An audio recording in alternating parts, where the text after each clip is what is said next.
اور وہ فون کرنے چل دیتیں۔ امی جان کبھی بھی صبح ناشتے پر یہ سوال نہ اٹھاتی تھیں، نہ ہی ابا جان کے دفتر جاتے وقت پوچھتیں کہ آج کیا پکاؤں۔ ان کو معلوم ہوتا تھا کہ ابا جان کیا شوق سے کھاتے ہیں۔ وہ کہا کرتی تھی، مجھے تمہارے ابا کے مزاج سے معلوم ہو جاتا ہے کہ وہ آج کیا کھا کر خوش ہوں گے، اور ویسے بھی انہوں نے اپنے کچن کے ہفتے بھر کا مینیو ترتیب دیا ہوتا تھا۔ لیکن جب میں جاتی تو اس روز لازمی ابا جان سے پوچھتی۔ وہ کہتی، میاں صاحب آج آپ کی لاڈلی آئی ہے، اس کے لیے کیا بناؤں؟ اور میرے پیارے ابا جان میرے آنے کا سن کر کھل جاتے، ایک بھرپور قہقہے کے ساتھ جواب دیتے، گھر میں جو رکھا ہے سب بنا لو، اور ہاں فلاں چیز لازمی بنانا، یاد ہے نا رفیہ کو بچپن سے پسند ہے۔ اور جب خود آفس سے گھر واپس آتے تو فروٹ مٹھائیوں سے لدے پھندے آتے، اور مجھے ملتے ہی چپکے سے بڑی محبت سے آئس کریم تھما دیتے۔ میں محسوس کرتی کہ ایسا کرتے وقت ان کے چہرے پر بڑی ہی آسودہ سی مسکراہٹ ہوتی تھی۔ ایسا وہ میرے فرید الدین کے بڑا ہونے تک کرتے رہے۔ بعد میں بس یہ ہوا کہ وہ ایک نہیں، دو نہیں، کئی آئس کریمیں لاتے تھے، مگر میری آئس کریم مجھے اسی طرح سے تھماتے تھے۔ ابا جان مجھے وہ یاد آ جاتے تو میں اپنے جذبات پر قابو نہ رکھ سکتی۔ میری آنکھیں بھیگ جاتیں۔ امی جان اور ابا جان کی جدائی کا زہر ماریا کے جانے سے اور ہرا ہو گیا تھا۔ اب مجھے وہ بھی شدت سے یاد آنے لگے تھے۔ ماریا تو اپنے ساتھ میرے بہت سے رشتے اور رابطے لے گئی تھی۔ وہ میرے لیے محض بھابھی نہ تھی، وہ تو میری دوست تھی، غمگسار تھی، میرا آئینہ تھی وہ، جو مجھے میرے اوصاف ہی نہیں خامیاں بھی بتاتی تھی۔ میں اس کے جانے سے بہت عرصہ تک نہ سنبھل سکی، اکثر چھپ چھپ کر روتی تھی، اتنی اداس ہو جاتی کہ جی سنبھالے نہ سنبھلتا، چاہتا کہ اڑ کر وہیں چلی جاؤں جہاں میرے سارے چاہنے والے چلے گئے ہیں، میرے ابا جان میرے اپنے جا کر بس گئے ہیں۔ جب وہ سارے میرے ساتھ تھے تو زندگی میں لگتا تھا غم ہے ہی نہیں، اداسی کیا ہوتی ہے یہ بھی معلوم نہ تھا، اور جب دوریاں بیچ میں آئیں تو لگا خوشی کا مفہوم بھی نامکمل ہو کر رہ گیا ہے، ہنسی کا ترنم بھی ٹوٹ ٹوٹ جاتا ہے۔ ماریا بھی میری طرح بہت عرصہ وہاں دل نہ لگا سکی، اسے بھی میں یاد آتی تھی، وہ اکثر فون پر رو پڑتی اور شوں شوں کرتی، یقیناً دوسری جانب اپنی ناک صاف کرتی ہوگی، کیونکہ اس کی آنکھوں میں جتنے آنسو آیا کرتے تھے اتنا ہی پانی اس کی ستواں سی ناک میں بھر جاتا تھا۔ وہ کہتی تھی، رفیہ تم تو مجھے دو بار یاد آتی ہو ایک ہی سوچ میں۔ اس کی باتیں ایسی ہی عجیب ہوتی تھی۔ میں مسکرا کر پوچھتی، ایک سوچ میں دو بار، وہ بھلا کیوں؟ تب وہ ایک سرد آہ بھر کے کہتی، تم میری رفیہ بھی ہو اور میری ماں بھی۔ اس کی آواز بھرا جاتی، پتہ ہے لڑکیوں کی جب مائیں نہیں رہتی تو میکے میں ان کی بھابیاں ہوتی ہیں، ماں کا چہرہ ان بھابیوں میں دکھائی دینے لگتا ہے، اور جن کی بھابیاں اچھی نہیں ہوتی ان کا تو میکا ہی نہیں رہتا۔ وہ پھر رو او پگلی، اللہ بھائیوں کی خیر کرے، بھائی باپ کی جگہ تو لے سکتے ہیں، ماں کی جگہ نہیں۔ وہ میری بات کاٹ کر اتنی معصومیت سے کہتی کہ مجھے ہنسی آ جاتی، اور میں اس کی بات کا لطف اٹھانے کو کہتی، ہاں کہتی تو تم ٹھیک ہو، بھائی چونکہ مذکر ہے تو باپ کی جگہ پر آئے گا، اور بھابی مونس، اس لیے ماں نہیں۔ رافی وہ بدستور سنجیدہ رہتی، ماں کی جگہ لینے والی ہر عورت نہیں ہو سکتی، وہی یہ مقام لے گی جس کا دل بہت وسیع، بہت نرم ہوگا، جس کا ظرف نہایت اعلیٰ ہوگا، اور محبت جس کا وصف ہوگی، ورنہ اپنی ماں کی جگہ کسی اور عورت کو دینا بھی آسان کام نہیں ہے۔ اچھا، میں اس کے اس فلسفے کی گہرائی جاننا چاہتی تھی۔ ویسے تو ہم اکثر ہی ایسی باتیں کرتی تھی، مگر اس روز اس کی باتیں میری سماعتوں سے نہیں دھڑکنوں سے ہم کلام تھیں۔ رفیہ، یہ نند بھابی والا رشتہ بھی بالکل اسی طرح سے ہوتا ہے جیسے سگی اور سوتیلی والا رشتہ۔ اچھا، وہ کیسے؟ میں اس کی دی مثال پر حیران ہوئی۔ بھئی اگر بھابی محبت کرنے والی ہو تو ماں ہی بن جاتی ہے، اور اگر روایتی بھابی بن کر نندوں کے ساتھ حسد اور بغض کا ہی تعلق رکھے اور ہر وقت اپنے شوہر اور اس کی بہنوں کے بیچ اپنی شک بھری نظریں تانے رکھے تو سوتیلی۔ اس نے اپنی بات کی بڑی خوبصورت وضاحت کی، اور محترمہ اگر نندیں بھی بھابی کے ساتھ ایسا ہی شکوک والا برا سا رشتہ رکھیں تو انہیں آپ کا لقب دیں گے، سوتیلا پن، اور کیا؟ اس نے فوراً کہا تو مجھے ہنسی آ گئی۔ رفیہ، اب میرا میکا تم سے ہے، تم میری بھابی سے ماں کی جگہ آ گئی ہو، سگی ماں والی جگہ پر۔ وہ پھر سے سنجیدہ ہوئی، اور تم کس جگہ پر ہو؟ میں نے شرارت سے اسے پوچھا۔ بیٹی سمجھو یا نہیں، مگر روایتی نند نہیں، وہ بدستور سنجیدہ تھی۔ وہ مجھے کیوں اتنا چاہنے لگی تھی، اور اب مجھ سے باتیں کرتی ہوئی وہ رو کیوں پڑتی تھی؟ اس کا احساس مجھے اس وقت شدت سے ہو گیا جب خود میری ماں نہ رہی۔ میری ماں میرا جہاں تھی، میرے بدن میں میری جان تھی۔ امی جان، میں ماریا کو یاد کرتے کرتے سسک پڑی۔ مجھے ماریا اب اتنی پیاری اور عزیز کیوں ہو گئی تھی؟ اس کا احساس مجھے اس کی یہ باتیں یاد آنے پر ہو گیا۔ اب میرا میکا بھی تو ماریہ سے تھا۔ میری امی جان ہمیشہ دعا مانگا کرتی تھی کہ اللہ کرے وہ مکہ یا مدینہ میں اپنی جان آفرین سے سپرد کریں۔ ایسا ہی ہوا۔ اللہ تعالیٰ نے ان کی اس دعا کو شاید لبوں سے نکلتے ہی قبول کر لیا تھا۔ دعا تو میری بھی قبول ہو گئی تھی، میں جو اپنی ماں سے اتنی محبت کرتی تھی جتنی دنیا کی کوئی اور بیٹی اپنی ماں سے نہ کرتی ہوگی، یا پھر ہر بیٹی ہی کرتی ہوگی کہ ماں اور بچوں، خصوصاً ماں اور بیٹی کی محبت ناپنے کا پیمانہ تو کوئی بنا ہی نہ تھا۔ میری امی جان اکثر اپنے آخری وقت اور آخرت کا ذکر کرتی تھی کہ اللہ پاک مجھے کسی کی ذرہ برابر محتاجی نہ دینا سوائے اپنے، اور مجھے نیکی کی آسانی کی موت نصیب فرمانا۔ تب میرا جسم کپ کپا جاتا تھا اور میں خوف زدہ ہو کر سوچتی، خدایا مجھے اپنی ماں کی جان کنی کا منظر نہ دکھانا، میں سہ نہ پاؤں گی۔ مجھے کب خبر تھی کہ میں جو سوچتی ہوں وہ بعد میں میرے لیے عمر بھر کا پچھتاوا بن جائے گا۔ بعد میں اے کاش کر کے روتی رہوں گی۔ امی جان دوسری بار حج پر گئیں تو ان کے ساتھ ابا جان ہی نہیں، ماریہ، یوسف اور بچے بھی تھے۔ ماریہ بتاتی تھی کہ انہوں نے حج کے سارے مناسک بڑی صحت مندی اور پھرتی کے ساتھ ادا کیے تھے، بلکہ وہ تو ہم سب سے زیادہ تیز قدموں سے چلتی تھیں، اپنی پوتی اور پوتے کی انگلیاں تھامے وہ تو جیسے جوان ہو گئی تھی۔ وہ پورے حج کے دوران بہت خوش تھی، ان کے لبوں پر مستقل ایک مسکراہٹ کھلی رہی تھی۔ حج کی ادائیگی کے بعد انہوں نے شکرانے کے طور پر عمرہ ادا کیا، اور پھر مدینہ روانگی کے وقت وہ جانے کیوں غلاف کعبہ کو تھام کر پھوٹ پھوٹ کر روتی رہیں، اپنے اللہ سے جانے کیا سرگوشی کرتی رہیں، یہاں تک کہ ابا جان کو کہنا پڑا، بس کرو نیک بخت، جو کچھ بھی تمہارے جی میں ہے وہ سب اس گھر کے مالک کو خبر ہے۔ ماریہ نے بتایا تھا کہ صحن کعبہ سے لے کر حرم کے بیرونی گیٹ تک میری امی جان پلٹ پلٹ کر خانہ کعبہ کو دیکھتی گئی تھیں، لیکن مدینہ پہنچ کر وہ جیسے مطمئن سی ہو گئی، اور وہی رسان بھری مسکراہٹ دوبارہ سے ان کے لبوں پر کھل گئی۔ 2 روز تک وہ اسی سرشاری کی کیفیت میں رہیں۔ مدینہ منورہ میں تیسرے روز میری امی جان کی طبیعت ذرا خراب ہوئی، گھبراہٹ سی طاری ہوئی، شاید بلڈ پریشر کچھ ہائی ہو گیا تھا۔ اس وقت امی جان کے پاس ماری اور چھوٹی سی سدرہ ہی موجود تھیں۔ وہ مسجد نبوی میں نماز ظہر کی ادائیگی سے فارغ ہوئی تھیں، اور جب تک ماریہ انہیں سنبھالا دے کر مسجد نبوی کے صحن میں لائی، ان کی طبیعت کچھ اور بگڑ گئی تھی۔ انہوں نے میرے ابا جان کا ہاتھ تھام کر مسکراتے ہوئے کہا تھا، مجھے روضہ رسول کے سامنے لے چلیے۔ یوسف اور ابا جان انہیں مسجد نبوی کے پچھلے صحن میں لائے تو وہ کچھ لمحے جنت البقیع کی طرف منہ کر کے کھڑی رہیں۔ فاتحہ پڑھ کر وہ یوسف سے مخاطب ہوئیں، کاش میں بھی ان مبارک ہستیوں کے ساتھ جگہ پاتی۔ اور پھر عین گنبد رسول صلی اللہ علیہ وآلہ وسلم کے اسے تکتے تکتے وہ اپنے مالک حقیقی سے جا ملی۔ میری ماں نے جب اپنی جاں اس جاں آفرین کے سپرد کی تو واقعی وہ بہت آسانی میں تھیں، کیسے نہ ہوتی، گنبد ہجرہ کی چھاؤں میں جو تھیں، اور میں ان کے پاس موجود نہ تھی۔ اب مجھے محسوس ہوتا تھا کہ میں انجانے میں اپنے لیے کسی کم نصیبی کی دعا مانگ بیٹھی تھی۔ میں اپنی امی جان سے دوہری جدائی میں تھی، اور یہ دوہرا عذاب اب میری سانس سانس پر طاری تھا۔ اگرچہ بظاہر میں اپنی زندگی میں بے حد مطمئن اور خوش تھی، مجھے ان کے بعد ہر لمحہ یہ احساس رہا کہ میری اور ان کی آخری ملاقات میری اس نادانستہ گستاخی کی وجہ سے نہ ہو سکی تھی، جو میں نے جانے کیوں کر لی تھی، جو مجھ سے ہو گئی تھی۔ میری ماں مجھ سے بچھڑ چکی تھی، میرا جہاں سونا ہو چکا تھا۔ ماریہ جو میرے لیے سوتیلی تو پہلے بھی نہ تھی، مگر اب واقعی مجھے اپنی اور بھی سگی لگنے لگی تھی۔ امی جان کی وفات کے کوئی 3 ماہ بعد ماریہ اور سب لوگ لوٹے تھے۔ وہ دن میرے لیے بالکل ویسا ہی پردرد اور اذیت ناک دن تھا جیسا دن میں نے ان کی وفات کا سن کر گزارا تھا، بلکہ میں نے تب سے اسی کیفیت کو اپنے اندر محسوس کیا تھا۔ مجھے دیکھتے ہی ماریہ نے اپنی باہیں پھیلا دی تھیں۔ میں نے اس کی جانب لپکتے ہوئے اپنی دھندلائی ہوئی آنکھوں سے اس کے چہرے پر اپنی امی جان کی مسکراہٹ دیکھی تھی، وہ مسکراہٹ جس میں مجھے ہمیشہ اپنے ہر درد کی دوا ملی تھی، جو میرے ہر زخم کا مرہم ہوا کرتی تھی۔ میں اس کے سینے سے لگ کر کتنی ہی دیر آنسو بہاتی رہی، اور وہ میرے سر پر، میری کمر پر اپنے ہاتھوں سے دلاسے دیتی رہی، یہاں تک کہ میری آنکھیں خشک ہو گئیں۔ رفیہ امی جان تو بڑی ہلکی پھلکی اور مطمئن ہو کر اپنے دائمی گھر گئی ہیں، جہاں ایک نہ ایک دن آخر ہم تم کو بھی جانا ہے۔ اللہ پاک ہمیں بھی ویسی ہی سعادت کی موت نصیب کرے جیسی امی جان کو نصیب ہوئی۔ وہ دھیمے سے لہجے میں کہہ رہی تھی، میری روح دل سے فوراً نکلا، آمین۔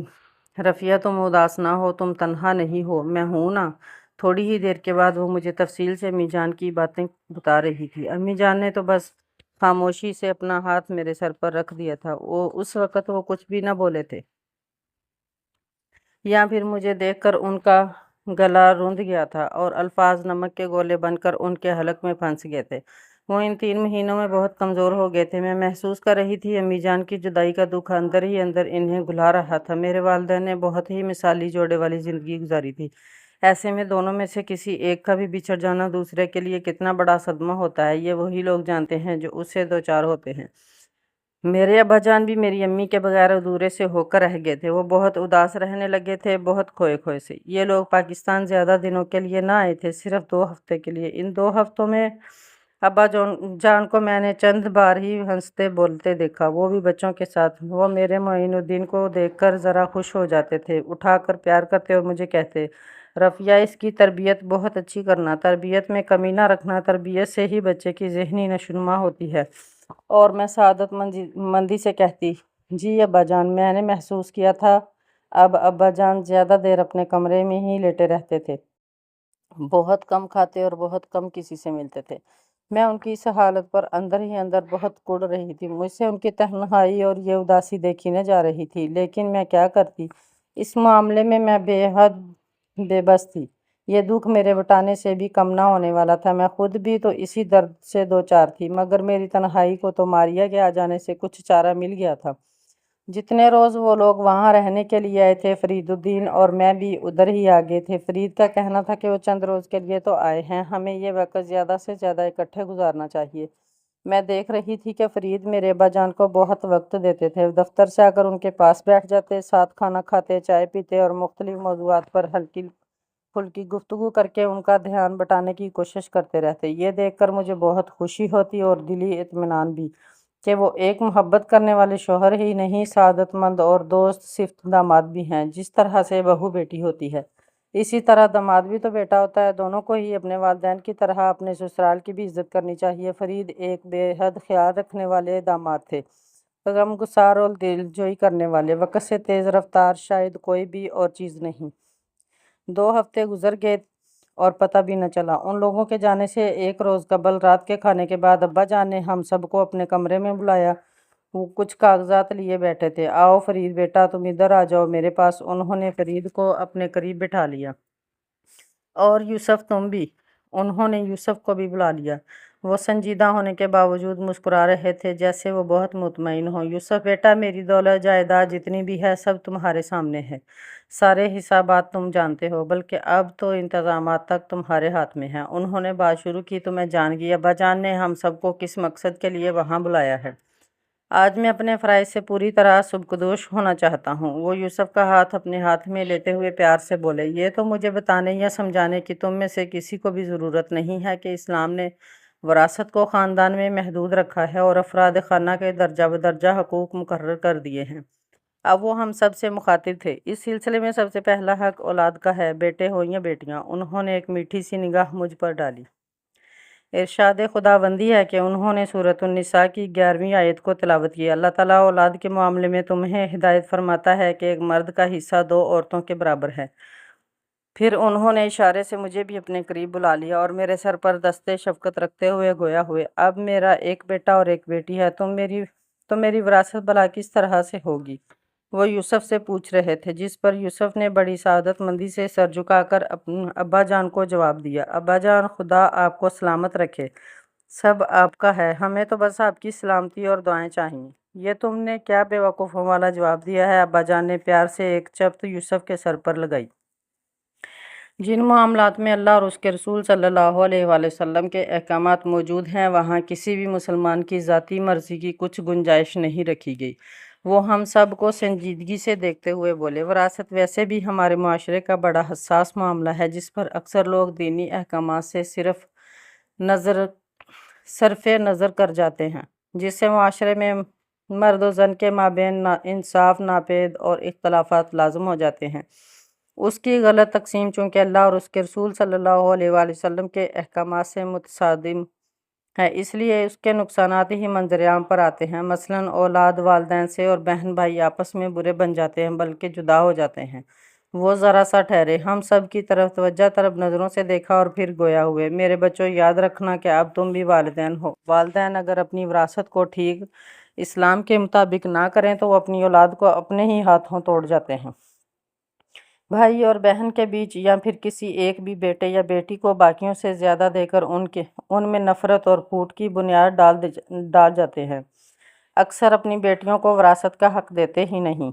انہوں نے اپنا بازو میرے گرد مائل کر کے محبت سے مجھے دیکھا، پھر کہنے لگے، وہ والدین اپنے بیٹیوں کا حق مارتے اور اپنے لیے جہنم کی آگ کا سامنا کرتے ہیں، حالانکہ دیکھا جائے تو بیٹیاں ہی تو شریعت میں اصلی بنیاد ہیں وراثت کی۔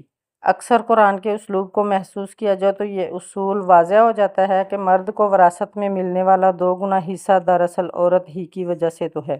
یوسف اور فرید الدین نے ابا جان کی اس بات پر انہیں سوالیہ نظروں سے دیکھا تھا، اور میرے جی میں یہ سوال اٹھا تھا کہ بھلا عورت مرد کو ملنے والی وراثت کی وجہ سے کیسے ہو سکتی ہے؟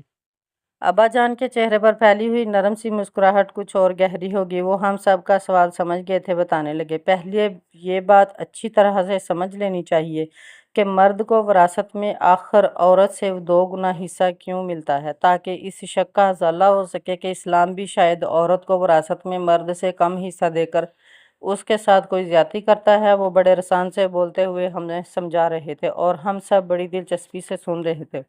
وہ کہہ رہے تھے، یہ کوئی پیچیدہ یا الجھا ہوا مسئلہ نہیں ہے، بلکہ ایک فطری اور منصفانہ تقسیم ہے۔ اسلام نے چونکہ خاندانی نظام میں سارا معاشی بوجھ مرد ہی کے کندھوں پر ڈالا ہے اور خاندان کا سربراہ ہونے کی حیثیت سے اس کو پورے خاندان پر خرچ کرنا پڑتا ہے، جبکہ عورت کو کل ورثہ کا اگر 1/3 حصہ ملتا ہے تو وہ صرف اس کی اپنی ذات کے لیے ہوتا ہے۔ مرد کو 2 حصے اس لیے دیا جاتا ہے تاکہ وہ اپنی بیوی اور اپنے بچوں کی ضروریات پوری کر سکے، جبکہ ابا جان نے عورت کہہ کر مجھے اور ماریہ کو یوں دیکھا جیسے ان کی ساری گفتگو کی مخاطب ہم دونوں عورتیں ہی ہوں۔ عورت کی صورتحال تو یہ ہے کہ وہ باپ، بھائی، شوہر، بیٹا ہر ایک سے وراثت حاصل کر سکتی ہے، اور اس کا اپنا خرچ بھی اپنے ذمے نہیں بلکہ انہی رشتوں کے ذمے ہوتا ہے۔ انہوں نے ہم سے نگاہیں ہٹا کر یوسف اور فرید کو باری باری دیکھا تھا، مگر ابا جان، ہمارے ہاں حقیقت میں ایسا کب دیکھنے میں آتا ہے؟ یہاں تو عورت ان سارے رشتوں کے ہاتھوں ہی خوار رسوا ہوتی ہے۔ میں نے اپنے معاشرے کے حال پر نظر کرتے ہوئے پوچھا تھا۔ اس کی وجہ بھی تو یہی ہے کہ ہم لوگ اپنی زندگی کا سارا نظام، خواہ وراثتی ہو، معاشی ہو یا پھر سیاسی، کچھ بھی تو اسلام سے نہیں لے رہے۔ ابا جان کے لہجے میں ایک دکھ بول رہا تھا، مسلمانوں کی اخلاقی پستی اور دین سے دوری کا دکھ۔ وہ بولتے بولتے کچھ دیر رک گئے اور پھر اپنے قریب رکھے اسٹامپ پیپرز اٹھاتے ہوئے بولے، لو یوسف، یہ میری وراثت کا 2 گنا حصہ تمہارا حق، تمہارے لیے۔ انہوں نے ان کاغذات پر ایک تسلی بخش نظر ڈال کر وہ اس کے ہاتھ میں تھما دیے، اور یہ، انہوں نے ایسے ہی کچھ کاغذات اٹھا کر مجھے تھماتے ہوئے کہا، یہ تمہارا حق ہے۔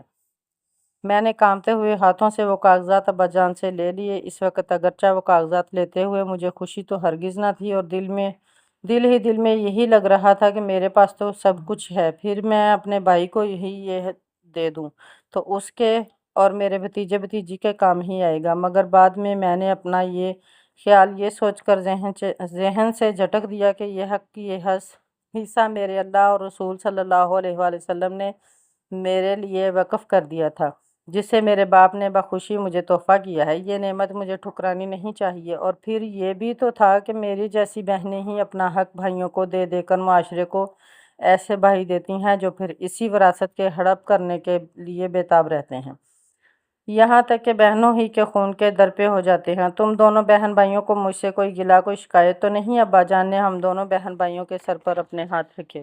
ہرگز نہیں ابا جان، ہم دونوں کے منہ سے بیک وقت نکلا۔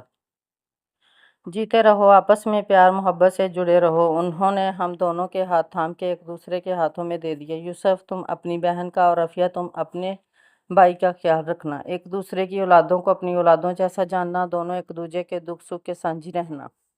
وہ ہم دونوں کے سروں پر باری باری بوسہ دیتے ہوئے اپنے جذبات پر قابو نہ رکھ سکے، ان کی آنکھیں نم ہو گئیں۔ فرید بیٹا، تم ان سب سے بڑے ہو، احترام کے ساتھ ساتھ فرض کے بھی بڑے مقام پر ہو، ان سب کا خیال رکھنا۔ انہوں نے فرید کو اپنے ساتھ لگا کر پیار سے بھینچ لیا۔ فرید ادب سے سر جھکائے کہہ رہے تھے، میں آپ کو شکایت کا موقع نہیں دوں گا ماموں جان، اگلے روز وہ سب واپس جا رہے تھے۔ قربتوں کے 15 روز 15 منٹ کی طرح گزر گئے تھے۔ جاتے جاتے ابا جان نے مجھے پلٹ کر دیکھا، حالانکہ وہ مجھے مل کر اور ڈھیروں دعائیں دے کر رخصت لے چکے تھے۔ وہ گیٹ پر سے پھر پلٹ آئے۔ ماریہ جو ابھی تک مجھ سے لپٹی کھڑی تھی، انہیں دیکھ کر مجھ سے الگ ہو گئی۔ رفیہ وہ آہستگی سے بولے، جی ابا جان۔ میں جی جان سے نثار ہو گئی۔ تمہاری اور ماریہ کی دوستی بچپن سے مثالی رہی ہے۔ انہوں نے میرے ساتھ ساتھ ماریہ کو بھی متوجہ کر لیا تھا۔ اب تم دونوں پر دوستی ہی نہیں، رشتوں کا بھی بار ہے۔ امید کرتا ہوں تم دونوں اپنے اپنے حصے کا بار خوشی سے اٹھاؤ گی اور اپنے فرائض کی ادائیگی میں اپنا محاسبہ پوری نیک نیتی سے کرتی رہو گی اور حقوق کے معاملے میں عفو و درگزر سے کام لو گی۔ انہوں نے دوبارہ مجھے پیار کیا، ماریہ کے سر پر پیار سے ہاتھ پھیرا اور ہم دونوں سے ایسا کرتے رہنے کا وعدہ لے کر دوبارہ پلٹ گئے۔ میرے ابا جان تب مجھ سے آخری بار ہی ملے تھے، کیونکہ اس کے بعد وہ پھر پاکستان نہ آئے کہ ٹھیک 8 ماہ کے بعد وہ ہارٹ اٹیک ہونے کی وجہ سے ہسپتال داخل ہوئے اور کچھ سنبھالا لے کر اسی رات اپنے خالق حقیقی سے جا ملے۔ اس جسم و جاں کے مالک نے انہیں شاید ان کی پیاری زوجہ سے زیادہ دیر تک دور نہ رکھنا تھا۔ ایک روز میں بیٹھی سوچ رہی تھی کہ کیا حسین اتفاق تھا۔ میرے ابا جان پہلے تو میری امی سے جدا رہتے ہی نہ تھے، مگر جب انہوں نے شارجہ میں اپنا کاروبار سیٹ کیا تب بھی وہ کبھی 4-5 ماہ سے زیادہ وہاں تنہا نہ رہے تھے، اور ایک بار انہیں پورے 8 ماہ گھر سے دور رہنا پڑا تو واپس آ کر بار بار یہی کہہ رہے تھے، مجھے لگتا ہے اس بار تو میں نے قیامت کا ہجر کاٹا ہے۔ کہہ وہ یوں ہی رہے تھے مگر ان کی نگاہیں امی جان سے ہی مخاطب تھیں۔ تب میری ماں کے چہرے کا گلال اور بھی دہک اٹھا تھا، اور جب وہ میرے ابا جان سے جدا ہوئیں تب بھی ٹھیک 8 ماہ کے بعد وہ ان سے جا ملے، پھر کبھی نہ جدا ہونے کے لیے۔ یا اللہ تو میرے والدین کی مغفرت فرمانا اور انہیں اپنے جوار رحمت میں جگہ دینا، آمین۔ میرے دل سے بے اختیار دعا ہر لمحہ نکلتی، مگر آنکھوں سے اشک کبھی کبھی، جب مجھے اپنے جذبات پر قابو نہ رہتا تھا کہ آخر کو میں بھی ایک گوشت پوست کا انسان تھی۔ پھر دنیا سے چلے جانے والے تو سبھی کو یاد آتے ہیں، اگر والدین ہوں تو کبھی بھولتے ہی نہیں۔ مجھے بھی اپنے والدین ایک پل کو نہ بھولتے تھے، مجھے تو اپنے دادا جان بھی کبھی نہ بھولے تھے۔ میں جب تک اپنے ان ساروں کے لیے جو اللہ کو پیارے ہو چکے تھے مغفرت بخشش کی دعا نہ مانگتی، میری کوئی دعا مکمل نہ ہوتی تھی۔ یہ انہی کی بہترین تربیت تو تھی جس نے ہمیں سعادت مندی سکھائی تھی۔ میرے والدین دنیا فانی سے رخصت ہو گئے، مگر میرے بھائی اور بھابھی نے مجھے انہی جیسی محبت دی۔ ماریہ اگرچہ پاکستان تو سال بھر میں ایک بار ہی آتی تھی، وہ بھی عید یا بقرعید پر، مگر اس کا رابطہ مجھ سے مسلسل رہتا تھا۔ ہم دونوں اپنے اپنے رشتوں کو پوری نیک نیتی سے نبھا رہی تھیں۔ کبھی وہ مجھے فون کرتی اور کبھی میں، کہ آخر میں بھی تو اس کا میکا تھی، اس کی ماں کی جگہ تھی، بالکل سگے رشتے والی۔ میں اکثر اس کی اس سگی سوتیلی والی مثال پر مسکرا دیتی تھی کہ وہ بھی کیسی کیسی مثالیں دیتی ہے۔ وقت اپنی ڈگر پر اپنی اسی تیز رفتاری سے دوڑتا رہا، دن مہینوں اور مہینے سالوں میں بدلنے لگے۔ ہم لوگ اپنی عمر کے سنجیدہ سالوں میں اور بچے بچپن سے لڑکپن میں آگے بڑھنے لگے۔ وہ لوگ جب بھی پاکستان آتے تحفے تحائف سے لدے پھندے آتے، لگتا تھا ماریہ اور یوسف دونوں ہی سارا سال ہمارے لیے تحائف اکٹھے کرتے رہتے ہیں، کیونکہ وہ دونوں الگ الگ ہمیں یہ ساری چیزیں دیتے تھے، اور اکثر تو ایسا بھی ہوتا کہ ماریہ اور یوسف نے ایک جیسی چیزیں خریدی ہوتی تھیں، بس ان کے رنگ مختلف ہوتے۔ مثلاً ایک بار ماریہ اور یوسف نے فرید الدین کو جو شرٹ دی وہ ایک ہی فیکٹری سے ایک ہی ڈیزائن میں سلی ایک ہی ساخت کے کپڑے سے بنی ہوئی تھی، بس اتنا تھا کہ ان کے رنگ ذرا مختلف تھے، جس پر فرید الدین نے مسکراتے ہوئے کہا تھا کہ شکر ہے کہ ان دونوں کے رنگ تو مختلف ہیں، ورنہ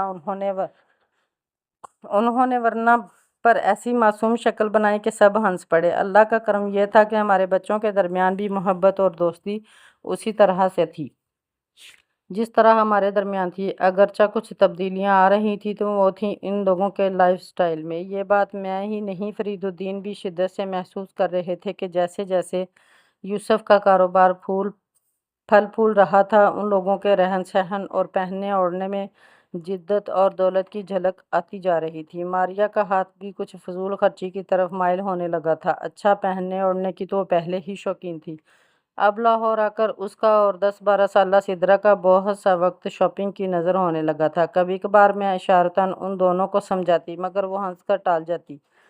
ماریہ کہتی، رفیہ، اللہ نے تمہارے بھائی کو بہت نوازا ہے اور ہم لوگ اللہ کی راہ میں دینے سے کبھی ہاتھ نہیں کھینچتے۔ یہ بچی ہے، ابھی چھوٹی ہے، کل سمجھ لے گی۔ اپنے وسائل کے مطابق رہنا سب سیکھ لیتے ہیں۔ کل نہیں سمجھے گی ماریا، اگر تم نے اسے آج نہ سمجھایا تو۔ میں فکر مندی سے اپنی پیاری سی بھتیجی کو دیکھتی ہوئی کہتی، اچھا اب سمجھا دوں گی۔